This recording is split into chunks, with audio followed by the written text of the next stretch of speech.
பேரவைத் தலைவர் அவர்களே, உழுதுண்டு வாழ்வாரே வாழ்வார், மற்றெல்லாம் தொழுதுண்டு பின் செல்பவர். உழுதுண்டு வாழ்பவர்களே உயர்ந்த வாழ்வினர். ஏனென்றால் மற்றவர்கள் அவர்களை தொழுதுண்டு வாழ வேண்டியிருக்கிறது.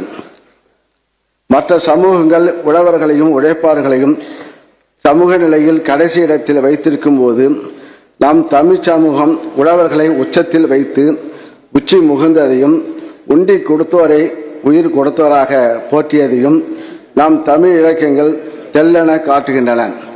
இதனை ஒட்டிய இந்த அரசும் உழவர்களை உச்சத்தில் வைத்து வேளாண்மைக்கென தனி நிதியை அறிக்கையினை தயார் செய்து சிறப்பான திட்டங்களை செயல்படுத்தி வருகிறது. உழவர்கள் வாழ்வும் வளம் பெற வேண்டும் என்ற நோக்கோடு செயல்படும் மாண்புமிகு தமிழ்நாடு முதலமைச்சர் அவர்களை வணங்கி இத்துறையின் 2024-25 ஆண்டிற்கான தனி வேளாண் நிதி அறிக்கை இம்மாநிலத்திலே அளிப்பதில் பெருமிதம் கொள்கின்றேன். முதல் முறையாக ஒன்றை உருவாக்குவது கடினம், அதை வளர்ந்திட செய்வது எளிது. பாதை அமைப்பது கடினம், பயணம் செய்வது எளிது. நாங்கள் தமிழ்நாட்டின் வரலாற்றில் இல்லாத வேளாண்மை நிதி அறிக்கையை உருவாக்கி அளித்து எண்ணற்ற முயற்சிகளை மேற்கொண்டிருக்கின்றோம். இந்த வேளாண் நிதி அறிக்கையானது உழவர்தம் வாழ்க்கையை மென்மேலும் வளர்ச்சி பாதைக்கு அழைத்து செல்லும் என்று உறுதியாக நம்புகிறேன். மேரி பிடிக்கும் கை, வேல் வேந்தர் நோக்கும் கை, ஆழி தரித்து அருளும் கை, சூழ்வினையை நீக்கும் கை, என்றும் நிலைக்கும் கை, நீரூழி காக்கும் கை, காராளார் கை. ஏறு பிடித்து உழவு செய்யும் உழவரின் கைகளே மக்களின் பசிப்பிணியை போக்கி நீரூழி வாழ வைக்கும் கைகள் என்று கம்பர் உழவுத் தொழிலை மிகவும் உயர்த்தி திருக்கை வழக்கம் என்ற நூலில் சிறப்பிக்கிறார். முழுமுதல் காப்பியமாம் சிலப்பதிகாரத்தில் வேளாண்மை பற்றியும் அதன் நுட்பங்கள் பற்றியும் விளக்கியுள்ளார் இளங்கோடிகள். மன்னராட்சியும் மக்கள் பண்பாடு நிலைக்குமாயின் அந்நாடு வேளாண்மை சிறப்புற விளங்க வேண்டும்.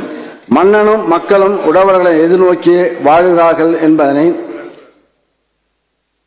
இறப்போர் சுற்றமும் புறப்போர் கொற்றமும் உழவிடை விளைப்போர் சிலப்பதிகாரம் நாடு காண்கதை 150 என்று குறிப்பிடுகிறார். இதைத்தான் அமெரிக்காவில் முதல் அதிபரான ஜார்ஜ் வாஷிங்டன் அவர்களும் மனிதன் ஆற்றக்கூடிய தொழில்களிலேயே மிகவும் நலமிக்கதும் பயனுள்ளதும் உன்னதமான தொழில் வேளாண்மையாகும். Agriculture is the most healthful, most useful and most noble employment of man என்று வழிமொழிகிறார். அல்லும் பகலும் அயராது உழைத்து உலகோரின் அச்சாணியாக திகழும் மேன்மையுடைய வேளாண் பெருங்குடி மக்களை போற்றும் விதமாக வேளாண்மை கடந்து வந்த பாதைகளை மாமண்டலத்தில் பகிர்வதில் மகிழ்ச்சி அடைகின்றேன்.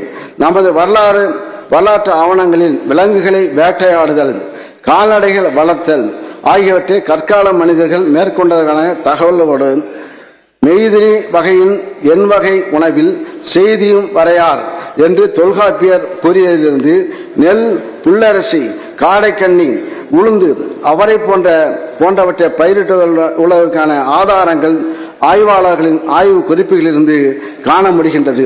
பின்னர் பட்டறிவாலும் படிப்பறிவாலும் பயிர் வளர்ப்பு தொடர்பான நுணுக்கங்கள் பெறப்பட்டு உள்ளதையும் அறிய முடிகின்றது. மேலும் நம் முன்னோர்கள் பயிர் செய்வதும் உணவு உண்பதும் என்று மேலோட்டமான வாழ்வு வாழாது ஒவ்வொரு செயலுக்கும் முக்கியத்துவம் அளித்து ஒவ்வொன்றையும் நுணுகி ஆராய்ந்து நுட்பமாய் கண்டறிந்து தங்களுடைய வேளாண் அறிவை வளர்த்து கொண்டிருப்பதை சங்க இலக்கியங்கள் மூலம் மிக எளிதாக நாம் உணரலாம்.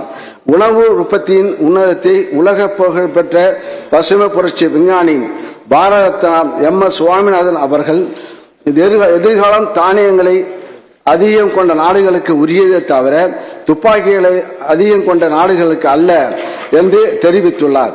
வேளாண் பெருங்குடி மக்கள் தங்களை உழைப்பிற்கேற்ற பலன்களை பெற வேண்டும் என்ற நோக்கத்தில் வேளாண்மையை வருமானம் ஈட்டக்கூடிய தொழிலாக மாற்றி உழவர்களின் நலனை பேணிகாக்க நேச கரத்துடன் பல உன்னத திட்டங்களை வழங்கி நடைமுறைப்படுத்தி வருபவர் நமது மாண்புமிகு தமிழ்நாடு முதலமைச்சர் அவர்கள். வேளாண்மை துறையை வேளாண்மை உழவர் நலத்துறை என பெயர் மாற்றம் செய்து வேளாண் உற்பத்தியுடன் நின்றுவிடாமல் உழவர் பெருமக்களின் நலனிற்கு முக்கியத்துவம் அளித்து வரும் நம்முடைய மாண்புமிகு தமிழ்நாடு முதலமைச்சர் அவர்கள்தான் வேளாண் தொழிலில் சவால்களை எதிர்கொண்டு வரும் விதம், வேளாண்மை தற்போதுள்ள சவால்களை சாதனைகளாக மாற்றி அதன் மூலம் விவசாயிகளின் நலனை பேணி காத்திட பல அரிய திட்டங்கள் வேளாண்மை உழவுநலத்துறையால் கடந்த 3 ஆண்டுகளில் சிறப்பாக செயல்படுத்தப்பட்டு வருகின்றன. மாண்புமிகு தமிழ்நாடு முதலமைச்சர் அவர்களின் வேளாண்மைக்கான தொலைநோக்கு திட்டங்களை செயல்படுத்தியதன் காரணமாக 2020-21 152 லட்சம் ஏக்கராக இருந்த மொத்த சாகுபடி பரப்பு 2022-23 ஆண்டில் 155 லட்சம் ஏக்கராக உயர்ந்துள்ளது. அரசால் செயல்படுத்தப்பட்ட சீர்மிகு திட்டங்களால் மகிழ்ச்சி அடைந்த விவசாயிகள் ஊக்கத்துடன் செய்திட்ட சாகுபடியால் 2022-23 ஆண்டில் 116,91,000 மெட்ரிக் டன்னாக உணவு தானிய உற்பத்தி அதிகரித்துள்ளது. கடந்த 10 ஆண்டுகளில் நிறைவேற்றப்படாமல் கிடப்பில் இருந்த பாசன மின் இணைப்பிற்கான விண்ணப்பங்கள் கடந்த 2 ஆண்டுகளில் மட்டும் 1,50,000 மின் இணைப்புகள் வழங்கப்பட்டுள்ளது. இதனைத் தொடர்ந்து நடப்பாண்டிலும் 50,000 மின் இணைப்புகள் வழங்கப்பட்டு வருகின்றன. வேளாண் தொழிலை மேற்கொள்ள இளைஞர்களும் ஆர்வம் ஏற்படுத்துவது மிகவும் அவசியம். இளைஞர்தான் எந்த ஒரு நாட்டின் எதிர்கால வளர்ச்சிக்கும் முதுகெலும்பாவார்.